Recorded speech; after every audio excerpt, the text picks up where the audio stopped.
ఒకప్పుడు ఒక అందమైన గ్రామం ఉండేది. అక్కడ ప్రజలందరూ కష్టపడి పనిచేసుకుంటూ ప్రశాంతంగా జీవించేవారు.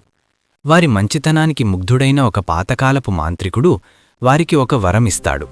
ఈరోజు రాత్రి మీ ఊరిపై వజ్రాల వాన కురుస్తుంది. ఆ వజ్రాలు మీ జీవితాలను మార్చేస్తాయి. వాన మొదలవ్వగానే గ్రామమంతా పండుగ వాతావరణం. అందరూ సంతోషంగా తమకు సరిపడా వజ్రాలు ఏరుకుంటారు. కాని గ్రామంలోని కొంతమంది అత్యాసపరులు ఎక్కువ వజ్రాలు కావాలని ఆశపడతారు.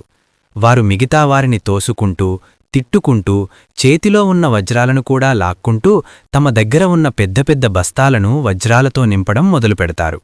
వారి అత్యాస, స్వార్థం చూసి మాంత్రికుడికి కోపం వస్తుంది. ఒక్కసారిగా ఆ మెరుస్తున్న వజ్రాలన్నీ మండుతున్న నిప్పుకణికలుగా మారిపోతాయి. ఊరంతా హాహాకారాలు, భయం, గందరగోళం. ఊరు కాలిపోతున్న స్థితిలో ఒక చిన్న పాప తన తల్లిదండ్రులిచ్చిన ఒకే ఒక్క చిన్న వజ్రాన్ని పట్టుకొని మాంత్రికుడి దగ్గరికి వెళుతుంది.